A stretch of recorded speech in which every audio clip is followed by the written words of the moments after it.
Grip strength is essentially a stand-in for total body muscle and function. Stronger people live longer. Your grip strength is also doing real work every shot you hit.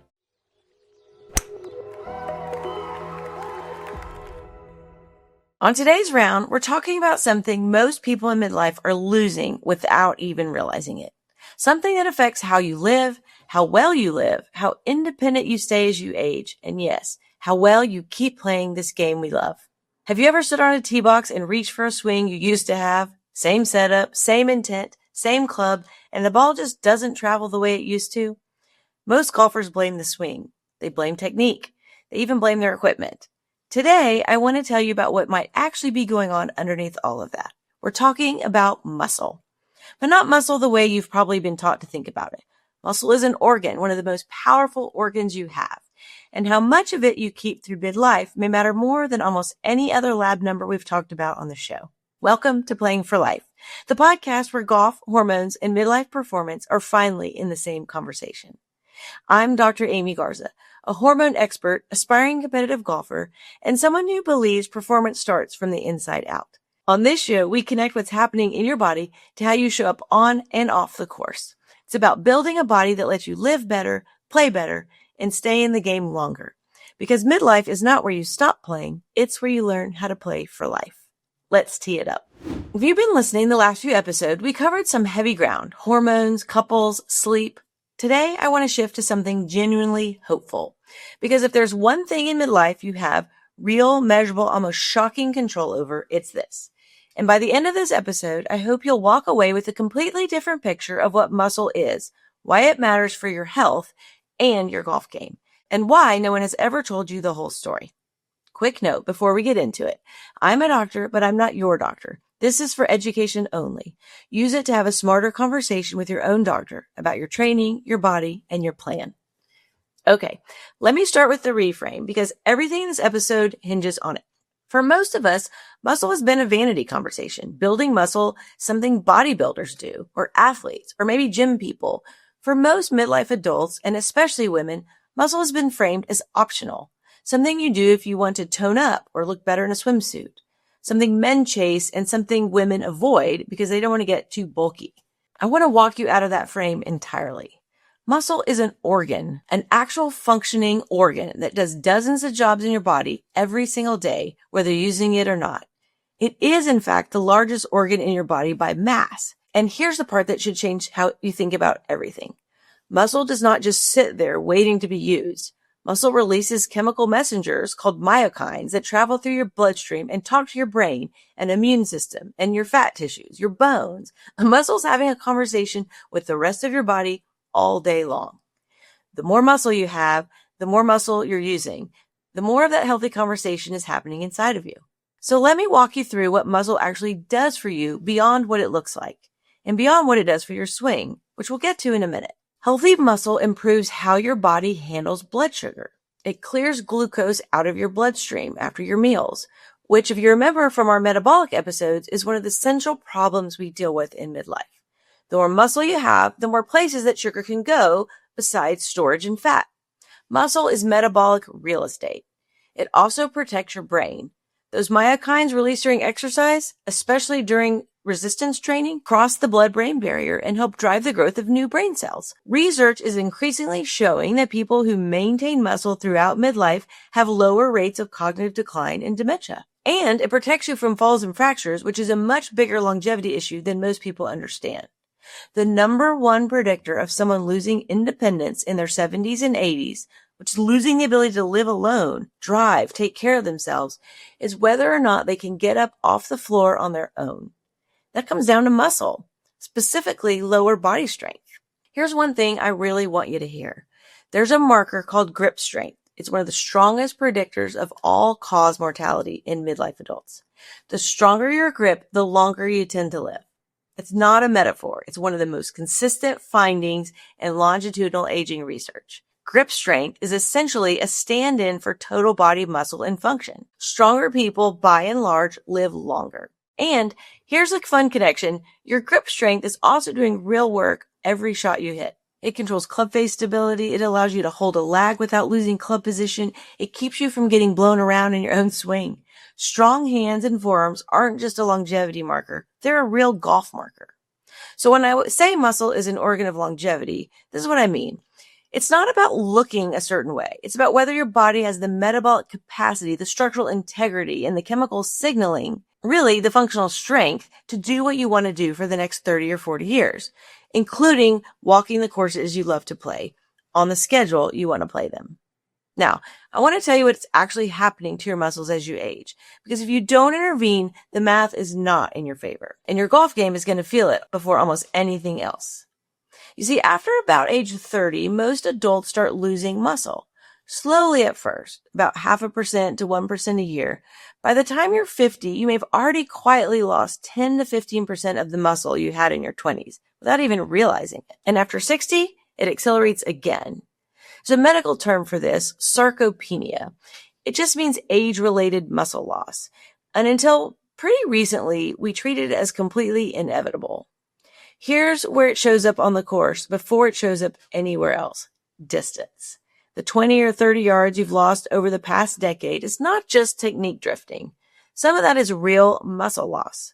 Specifically, your fast twitch muscle fibers, the one that fire quickly, generate explosive force, are the first to go. Those are the fibers that generate clubhead speed. Those are the ones that snap the club through the ball. When they atrophy or start to diminish, your swing might look identical from the outside, but the engine behind it just got smaller. The ball doesn't go as far as it used to. I can't tell you how many midlife golfers come into my clinic having spent thousands of dollars on lessons, club fittings, new drivers, launch monitor sessions, chasing the distance they used to have. And many of them, the real problem was never the swing. It was the muscle behind the swing. I like to tell people to think about it like their 401k. At some point, what you've built up, you're going to start to draw on. And if you don't have a lot to start with, it will run out pretty quickly.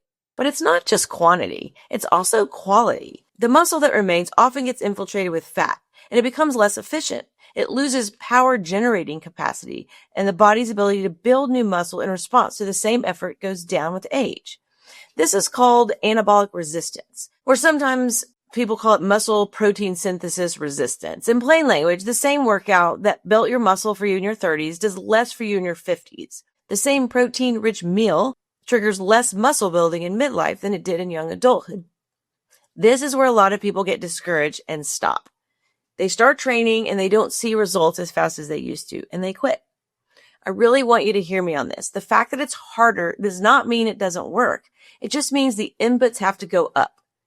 You'll need to lift heavier, eat more protein, recover better, and stay more consistent. The system still works. It just demands a little bit more of you. Now, I want to specifically address the women listening because this is a conversation that has been undersold to women for decades, and it's costing you years of vitality. Women generally start midlife with less muscle than men. It's not bad or wrong. It's biology. But it does mean women have less margin to work with as midlife muscle loss kicks in. If you think about golf for a minute, women already play this game from a different set of tees, different yardage, different conditions, same goal, but a different starting line. Midlife muscle loss hits a woman's body with less reserve to begin with. And then, on top of that, when estrogen starts to drop in perimenopause and menopause, the rate of muscle loss accelerates. Estrogen plays a direct role in muscle protein synthesis. As estrogen drops, the body becomes even more resistant to building new muscle. So if you're a woman in your 40s, 50s, or 60s, and you felt like the same workouts you've always done aren't working the way they used to, and your distance is dropping, and your back nine fatigue is showing up, and you can't recover the way you used to, you're not imagining it. Your physiology has changed. And the answer is not to back off and accept it. The answer is to train harder, lift heavier, and prioritize muscle in a way no one has probably ever told you to do before. Most of the women I see in my clinic have spent their whole adult lives doing cardio, walking, yoga, some Pilates. Maybe they're addicted to their Peloton. All of these things are fine and they have real benefits. But if you're not lifting actual weights, challenging weights, heavy enough that a few reps are generally hard, you're not protecting your muscle.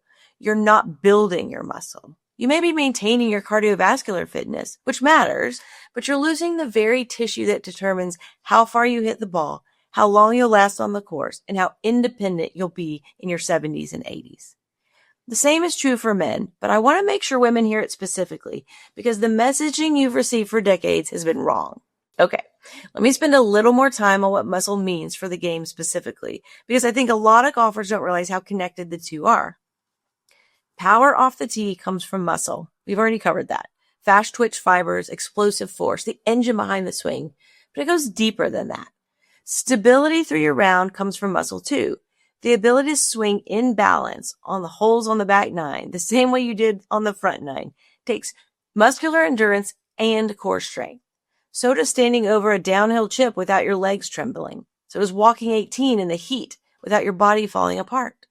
Rotation comes from muscle. Your golf swing is essentially a controlled rotation around your spine, and that rotation is driven by your hips, your core, your glutes, your back. When those muscles weaken, your rotation shrinks, your turn gets shorter, your sequencing breaks down, and you start swinging more with your arms because your body can't generate the same torque. And that's when injuries start to creep in. And then there's the long game, the ability to walk 18 holes at 65, 75, the ability to keep playing the game you love well into your 80s and beyond. That comes down to whether you've protected your muscle through the decades that came before. I have patients in their late 70s who still walk 36 holes a week. I have patients in their 50s who are struggling to finish a round. The difference between these two groups is not luck. It is decades of decisions, and muscle is right at the center of it. So here's what I want you to take from this episode. Muscle is not optional. It's not just aesthetic. It's an organ. And like every other organ, what you do with it now will determine how much you have to work with later. If there's one idea I want every person listening to internalize, it's this. Building and maintaining muscle in midlife is one of the single most powerful interventions for how well you age, how independent you stay, how sharp your brain remains, how stable your blood sugar is, and yes, how much club you have left in the tank when you walk that 14th tee box. And here's the genuine good news, the part that makes muscle one of my favorite topics to teach. Muscle is one of the most trainable systems in your body at any age. We have data showing 80 and 90-year-olds building meaningful muscle when they start training and eating more protein.